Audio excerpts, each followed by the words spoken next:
Welcome to Baseball Insiders. Happy Wednesday. Joined as always by Fansided's MLB insider Robert Murray. I am Adam Weinrib. Welcome to the stream. Welcome to the show. On a scale of 90 to 100, how much does Juan Soto hate the New York Mets? We'll talk about that, and that's where the scale starts, yes.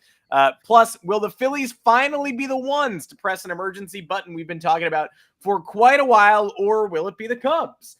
Also, a few red-hot teams that we talked about with guests before Robert got back are still pretty hot, so I'd love Robert's thoughts on how they're doing and where they go from here. Plus, the Jared Jones news is official. Brutal. We will be taking your comments, questions, and please get them in.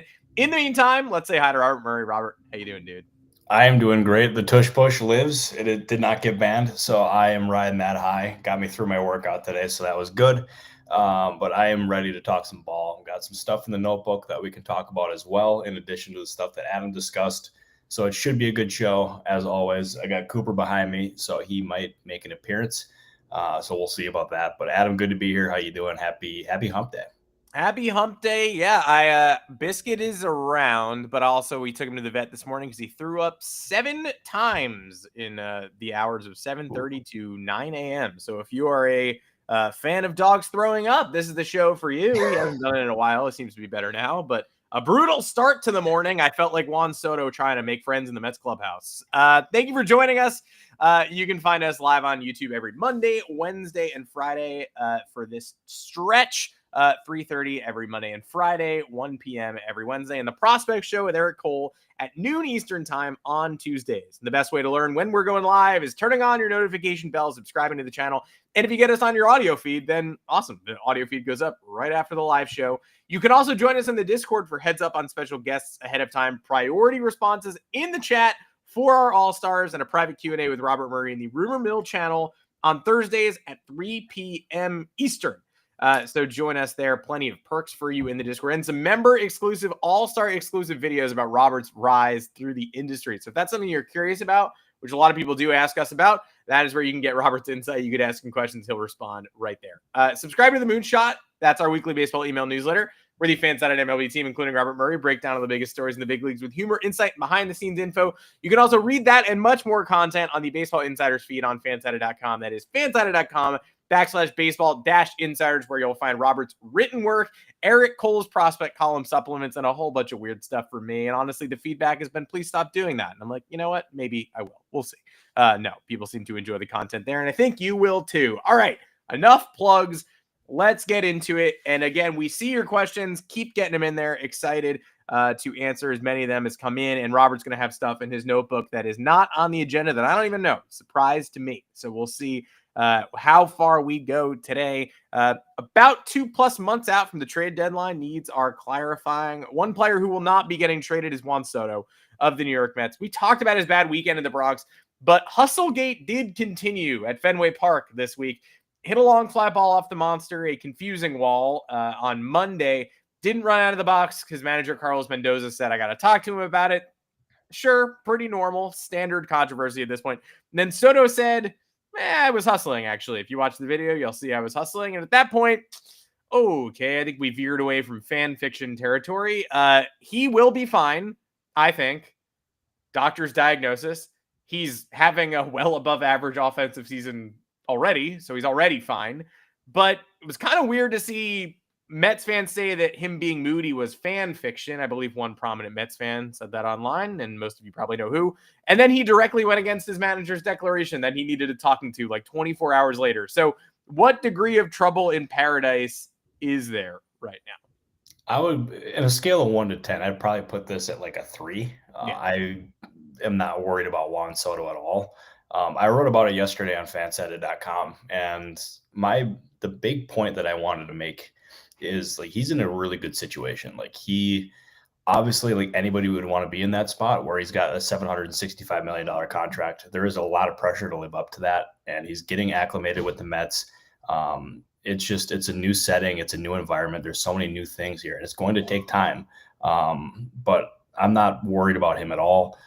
He's going to be fine. He's going to show people why the Mets gave him the biggest contract in baseball history. It's just a turbulent time right now. It was bound to happen for any player, even Juan Soto, even Aaron Judge, even whoever. It's baseball. It's a game of failure. Like it happens. But I'm not worried about him. It kind of reminded me of the Manny Machado discussion where old Johnny Hustle. That was a unique time in baseball, to say the least. But not worried about Juan Soto at all. Mets will be fine. He'll be fine. We'll get through this before too long, I think.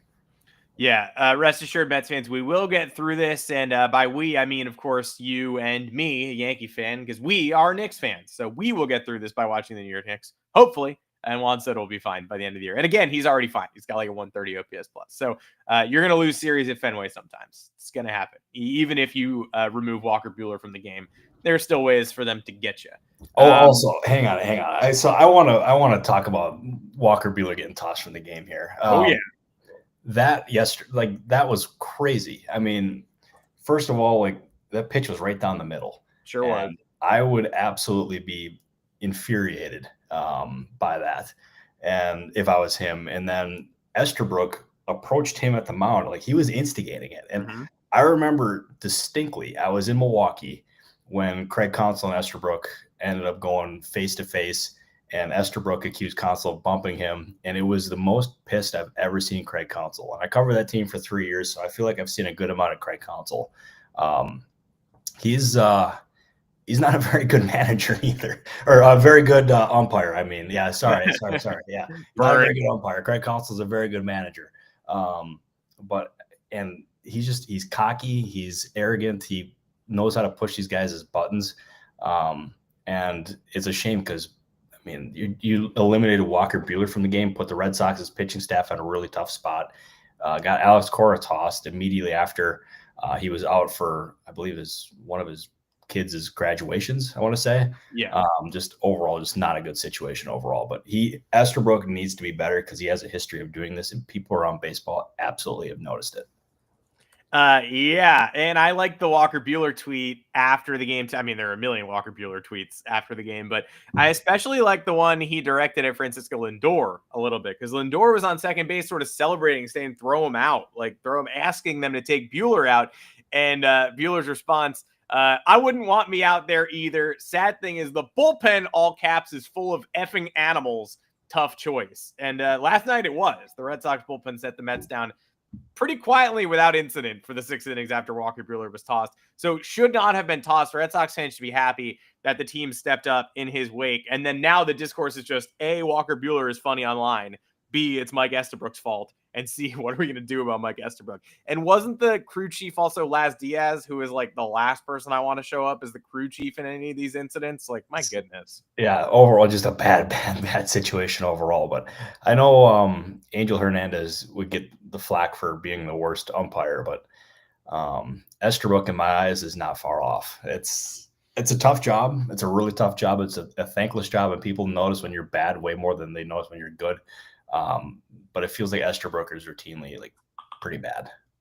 And can I also say, because we've got a comment here that it helps to have Devers on fire. Yes, absolutely. But let me take this time to talk about one of the weirdest trades of the offseason that sent Carlos Narvaez from the Yankees to the Red Sox. He's got a 127 OPS plus 812 OPS, I believe, holding down the catcher spot in Boston, basically acquired to be a backup or third stringer. And he's been excellent lately. And so you're inclined to say, oh my God, what are the Yankees doing? What a disaster. The Yankees got a pitching prospect, and Elmer Rodriguez Cruz in that deal, basically 1 for 1. He's throwing 100. And look, it's the minors, and a lot can happen with pitching prospects, but 43 Ks and 36 in the third innings with high Hudson Valley, 1.07 whip, 3.22 ERA. Like, one is already a future piece for Boston. One could be for the Yankees. This is probably the oddest, highest upside Yankees-Red Sox trade I can remember. And obviously Narvaez homered last night, continuing to grow his legend. Oh, he absolutely is. And anytime those guys make a trade, that's always a really weird feeling. And you're wondering like why? Because I mean, they're probably the biggest rival in baseball, if not top 5 rivalry in sports. And it was an afterthought trade. I remember seeing it and I'm like, oh, do I tweet this or not? And I don't even know if I tweeted it at the time, because I remember getting the press release and I'm just like, probably not. This isn't that big. But it turns out even the minor trades can have a big impact like this. And that's why these teams' front offices always are digging. They got data on every single player. They're trying to find the advantages here. And you've heard me say this phrase a lot on the show, and I'm going to say it again. It's a good baseball trade. It's a really good baseball trade because it got Red Sox catching depth, and you know how teams are always looking for catchers. And it's worked out for both sides. We'll see ultimately how it plays out throughout the entire year. But off to a very, very, very strong start for both of those sides. Very interesting. And yeah, the Yankees do have a lot of good pitching prospects now, but they didn't entering last year's draft. They got Hess, Cunningham, like all these Zeal, Thatcher Hurd is hurt, Griffin Herring. We'll see all of these guys, coming up in the next year. But and Rodriguez Cruz now, but previously it was like Cam Schlittler. Okay. I mean, they've traded Wesneski.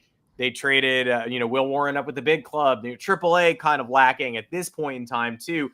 They really need that next group to come up so that they can both refuel trade packages and hopefully continue that pitching pipeline going. So Rodriguez Cruz helps. Narvaez really helps in Boston. You're seeing the effects earlier with the Boston Red Sox for sure. So more trouble in Juan Soto. It's a 3 on a scale of 1 to 10. Jose Alvarado suspension, which we touched on a little bit last show, probably higher on the concern scale for me. And this makes you wonder, as we talk about Dave Dombrowski, we know, Carlos Estevez last time we talked about probably will be in the running for a large scale trade deadline addition for Dombrowski and the Phillies. But this makes you wonder, and it's not immediate. And we know if someone were to sign him on May 21st, you're not going to see him until July. So you're trying to patch that hole right now. Not very helpful to go out and get David Robertson. But if you're looking to improve the bullpen for the stretch run and postseason, might not be a bad idea to press the David Robertson button now. So I'm curious. You've got the Phillies, who have had Robertson in the clubhouse and have a glaring need in the late innings, probably should be involved. You've got the Cubs, who've also had David Robertson on the roster. They've lost Porter Hodge, not for long, but his backup plan came in and tried to get Daniel Palencia. So sorry, man. The toughest out is the third out to get the Cubs with a 7-6 lead and an 0-2 count to the Marlins' number 8 hitter. Turns into a walk-off loss 3 batters later. I'm looking at Chicago. I'm looking at Philly for D-Rob, but I'm curious if you have any thoughts here as to who could use him most and if there's even any traction there. I haven't heard any traction there as far as David Robertson and the Phillies go. At this point, you got to wonder how long it's going to take for him to get ready, because he has not been in a major league camp. I don't know exactly what throwing stuff he's doing on the side to stay ready, but it is absolutely going to take him time for between now and whatever he signs and whatever he debuts to get ready. It's not going to be an immediate fix. And I would look for the Phillies to be more on the bargain bin side of things right now, looking for bullpen help. They signed Lucas Sims the other day, as Matt Gelb of The Athletic reported. I would imagine they're going to continue to looking for similar options to that. But I would think the trade deadline is when they're going to really end up being the most aggressive for it. And they have Matt Strahm there where they can move him up into Alvarado's role. But Dombrowski has always been aggressive in looking for bullpen help. He just loves pitching help in general. And this deadline for me feels like a time for them to strike, to get reinforcements there, possibly trade a top prospect or two to get those bullpen arms, because they're a contending team in the National League. They have a very real chance of representing the National League in the World Series. And Alvarado's suspension is a huge blow for that. He was awesome for them, and he got popped for PEDs. And even when he returns in the regular season, he's going to be ineligible for the postseason. So they're going to have to make sure they're plenty ready. But I would look for them to be more active at the deadline and making a big move rather than right now. Okay, good to know. Appreciate it. And I know we're going to get plenty of questions on this. When it comes to a deadline move, we got our friend, obviously, Burner, talking about Ray's sell jobs. I don't know, Pete Fairbanks to Philly. I hate sending Pete Fairbanks to the Northeast. Every time I get asked, I'm like, cold weather playoffs, Pete Fairbanks home games. But I'll use this as a jumping off point too. I mean, is that a realistic target? And how do you appraise the Rays right now too, 2 months out? I don't necessarily know if I buy Pete Fairbanks as a realistic trade deadline target. Like, if that being said, if the prices are as high as they were last year when relievers were going for just max value, then that could possibly be considered. That being said, the Rays, even despite those prices last year, were never really inclined to move or even listen on Pete Fairbanks. They never came close. I know there was a bunch of reports about Pete Fairbanks and the Yankees, but none of those were true. I don't know how exactly those got around, but no, I'm skeptical about it. I wouldn't rule it out unless some team made like some Godfather offer. But as of this point, I'm kind of skeptical that he's going to end up getting moved. So obviously, Burner, good thought, but not there quite yet.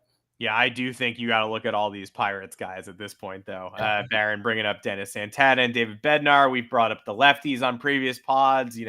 Barucki and Andrew Heaney going from the rotation, maybe falter. The Pirates are probably all systems go, you would think, especially, not like the Jared Jones news really changes the calculus on whether the Pirates were going to buy or sell this year. It was hard to. I know optimistic Pirates fans were sort of expecting this big second half from Jones, but it really did feel like kicking the can down the line when you knew surgery was a possibility. But hey, let's try to avoid it. How often does that work? How often does a pitcher who avoids surgery come back and buzzsaw the opposition? Rarely. The Mike Burrows call-up helps. A Bubba Chandler call-up helps, but Pirates are in dire straits right now. And I never thought I'd say this, but the Pirates and the Orioles should be the two closest teams maybe to totally giving up and surrendering ahead of the trade deadline on May 21st. I don't know if maybe it's a Homer AL East take, but I cannot believe how often I check the box score and see that the Orioles lost again. And they're not done. But when you add a loss every single day and you're 15-32 and you're pretty close to finished, I can't rule them out, but that's as close as you get to being finished without being legally finished. You're not wrong. 15-32 is a bad spot to be in. And starting with the Pirates here, they're such a mess right now. And they missed a huge opportunity to move David Bednar in previous years. And he was an all-star. He was one of the best pitchers in baseball. And I don't think that was necessarily a front office thing. I think that was a Bob Nutting thing. And it seems like that's something I pretty often say here. But he is a Bob Nutting favorite, and he is a fan favorite. And moving a fan favorite would have been a really tough one for Bob Nutting to do. And there was plenty of interest in Bednar in previous deadlines. It was from no shortage of interest. He was highly coveted. Now he was optioned to AAA earlier this year. He's not the same value that he once was. So that was just a major missed opportunity there among many missed opportunities there for the Pirates.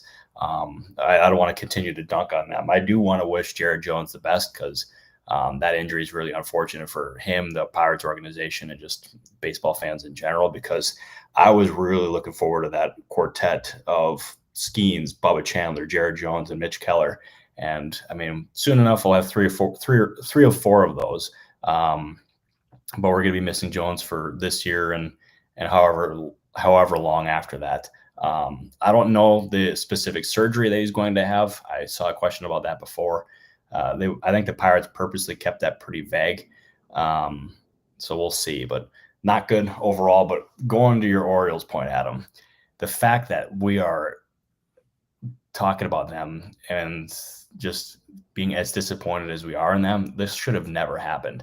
And last year when they ended up trading for Rogers from the Marlins, in that moment, I had no idea what they were doing. So here's my process on this is last year I found out that Connor Norby was being traded from the Orioles to the Marlins. And I'm like, okay, there we go. This is for one of the big fish. I was thinking it was Alcantara. I was thinking it was Luzardo. I was thinking it was a different option. And then I saw Ken Rosenthal tweet that it was Rogers. And I'm like, what? Because he was never that good. He was underwhelming. It was an option where I didn't think that made sense for them at all. And they gave up Norby, and they gave up another prospect who was pretty highly thought of. And their inability to identify quality pitching is really it's been their downfall. And this year they ended up getting Kyle Gibson. They got Charlie Morton. They released Gibson. They moved Morton to the bullpen. And we're not even 2 months into the season. This is just really, really bad overall. So this team is not going to get better until they get better pitching, because we mentioned it on the last show, and it's a point made by Ken Rosenthal. I don't want to steal his point because it's a good one. But their pitching has been so bad that their offense is pressing, and they have so much talent on offense. if they get pitching, then things are going to end up getting better. But I, at this point, don't have a lot of confidence in Mike Elias being the guy to go out and get that pitching, because he has shown he is a not very good evaluator of pitching talent, and the roster right now reflects that. And not only, you said they gave up Norby, not only did they give up Norby, they gave up likely 2025 Marlins All-Star Kyle Stowers, hitting 310 with 10 bombs and a 946 OPS. Not to say that the Orioles needed to keep their like sixth highest upside outfield option, but what they gave them up in exchange for looked ridiculous then and looks totally ridiculous now. So 15 and 32 playing right now, not dead, but as close as you can get to dead without being dead. I want to talk about some teams that are steering out of the skid a little bit. And these are teams that we've touched on, last week and a half when Robert was, on vacation. And I was like, well, we have to talk about them now because they're going to calm down by the time Robert gets back. We can't get more buzz out of this conversation. But the St. Louis Cardinals still look great.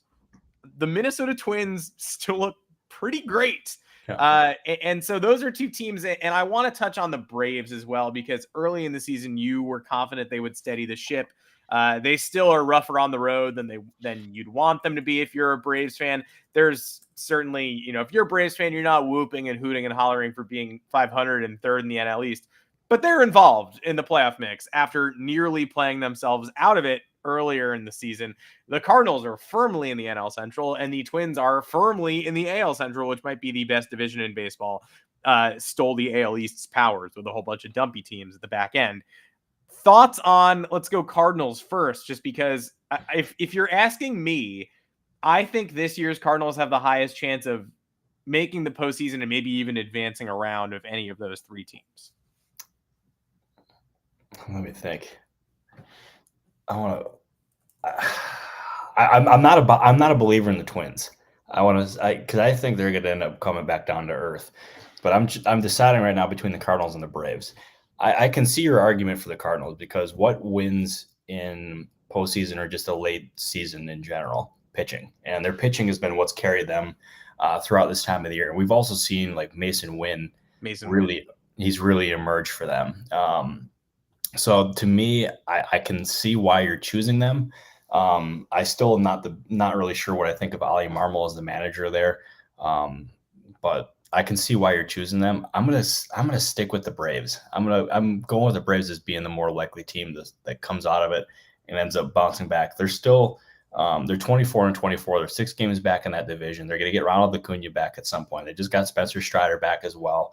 I'm gonna take the Braves. I'm not very confident with that answer, but I'm going to bet on their previous history. And I also what the Cardinals and what happened with the Cardinals last year is still firmly in my mind. So we'll see. But as I'm talking about this and as I'm thinking about it more, I'm kind of less and less confident in my answer and more confident in yours, Adam. So damn you for that. But I'm sticking with it since I said it. If anybody's looking for a Mason Wynn finest future so bright blue refractor numbered out of 99, you know where to come. I got you covered. I've invested in exactly one Mason Wynn card. So go ahead and anybody want to pick that up from the St. Louis area, you're more than welcome to. I love what I've seen from him so far. I'm just glad that we're getting more competition out of the NL Central. I want to shout out the Reds too, who I don't think any Reds fan feels comfortable and confident with where they are right now, especially given where the bats are and the fact that they're scrapping with the Pirates. And you never know what you're going to get out of that lineup, 7 or 1 or 0 on a daily basis. But I'm a big fan of Terry Francona. I'm a big fan of Cincinnati. I'm a big fan of their spot in that division right now, a division relatively up for grabs, although the Cubs clear front runners at this point.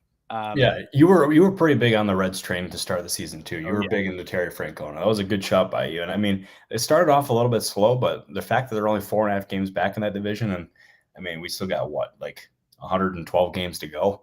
I mean, a lot of ball game left. So I think in 112 games they can overcome a 4.5 game deficit. So I'm liking what you're putting down here, Adam. It's funny too. You pick up on these little sliding doors in division, city to city. And so everybody talks about the big ones. Oh, Juan Soto goes to the Mets. The Yankees have a backup plan. Let's talk about the margins and the victories at the edges in the NL Central, where the Reds go grab Austin Hayes and the Pirates go grab Tommy Pham. And one team is 500 and fighting for the division, and one team is 16 and 33. Like, it's not always that simple. but I do like tracking those little what ifs over the course of a season. And Hayes has been a great pickup so far. No, he was. And he was really optimistic coming into the offseason that he'd be better because he was dealing with some health stuff last year in Philadelphia that resulted in him getting non-tendered. So, I mean, he's definitely rewarded them with it. He's been better than Tommy Pham, which, although, who is it? Alexander Canario has been a nice little addition there for the Pirates as well. I know that one kind of flew under the radar. But that's one name that actually has performed for the Pirates, so that's good. He's one of very few names, at least on offense, that's done that for them. So shout out to the Pirates, I suppose. We got to reward the Pirates for any W that they can get because they're very rare at this point.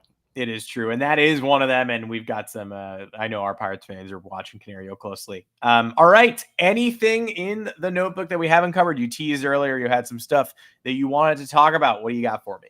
I cannot believe I'm saying this. It's two Royals stuff, actually, believe it or not. But when I found out that the team signed John Gant, I thought it was a joke.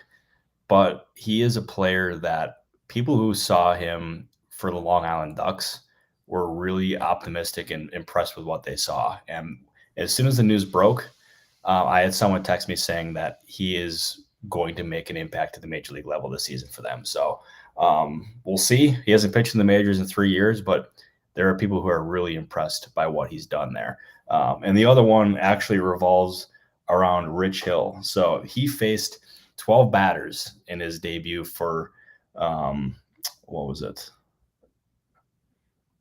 Like the Arizona League. Yeah, because I'm trying to pull this up now. But he faced 12 batters. He struck out 7 of them. Did not allow a hit. Did not allow a base runner. He retired all of them. So good job by Rich Hill. And I know as a fact that he, even before he signed with the Royals, he was optimistic and pretty confident that he could help a team at the major league level this season. So I would not be surprised at all to see Dick Mountain back in the major leagues, possibly at some point in the near future. They announced today they're bringing Players Weekend back, but they are not bringing back the nickname jerseys. So no Dick Mountain. Like you might see Rich Hill, but you won't see Dick Mountain. And I just have to, why? What is Players Weekend if you're not letting them wear those jerseys? You're just, they wear nice shoes. Like they do that anyway. That's what athletes like. Good news, baseball players, we're giving you permission to dress uniquely. They do that every single day. Like Ellie De La Cruz, Bryce Harper wears Fanatic cleats. Like what is this holiday? I don't know. I'm mad. No, I can tell, as you should be, because Dick Mountain is the greatest nickname that there ever is. And yeah, shout out to Dick Mountain on this podcast. We love Rich Hill, and I hope he's in the majors at some point because baseball is more fun with a 45-year-old Rich Hill in it. Absolutely. And as an everyday Uni-Watch reader, just like 1 step, 2 steps forward, 1 step back. We're getting the regular jerseys in the All-Star game this year. Win. We get no Players Weekend nicknames on the back. L. Take a step back. The Red Sox City Connects. Great. White Sox City Connects. Giants ones last night. They're so bad. They're so bad. I think Rockies are still my least favorite just because. And also, maybe I'm not the right person to be ranking these because not from Colorado. I don't know the significance of the color scheme or whatever, but the color scheme just sucks. It looks like the Rockies have good, interesting colors. Like by and large, it's probably the only good thing about their organization. And I don't really know what these are. These are not those. There's the purple is gone. What are we doing here? No, it's brutal. It's really bad. They're getting too cute with them. I'm not a fan of the City Connects, but. I mean, what are we going to do at this point? I mean, not good. Not good at all, Adam. Not good. Can't get rid of him, sadly. Nothing we can do. We can just try. We can talk about him. We appreciate everybody joining us again here on the Wednesday Baseball Insider Show. A reminder, Robert will be in the Discord for a private Q&A tomorrow at 3 o'clock Eastern time, so join us there if you are not there.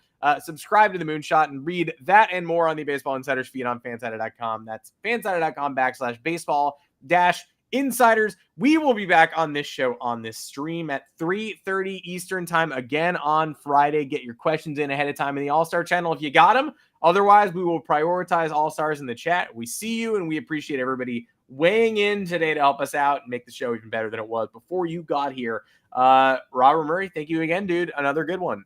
Another good one. I'm thankful we did it, and just want to give a big shout out to our producer Joanne. I don't know if I'm allowed to share the news, but some very good stuff happening in her life. So shout out to Joanne. We love you. We miss you. And yeah, you're the best. Adam, you're the best too. Everyone in the comments, you're the best, even except for Hunter Miser. He stinks.